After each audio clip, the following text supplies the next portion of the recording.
Imagine you are reading a newspaper. It's divided into a clear section. The header, the main article, side stories, and the footer with content information. That's exactly what Semantic HTML does for a web page. It clearly labels sections using meaningful tags.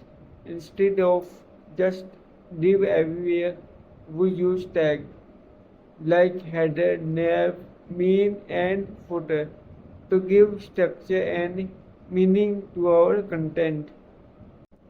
Let's look at a simple example of semantic HTML action.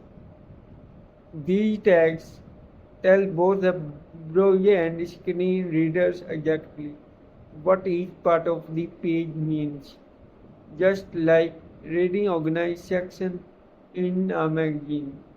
Semantic HTML improves accessibility because screen readers can understand the page layout better. It also helps with SEO, search engine optimize, knowing which part of your page are most important. So, instead of just focusing on looks, semantic HTML give structure, meaning, and clarity to your web page. It's clean, organized, and smart.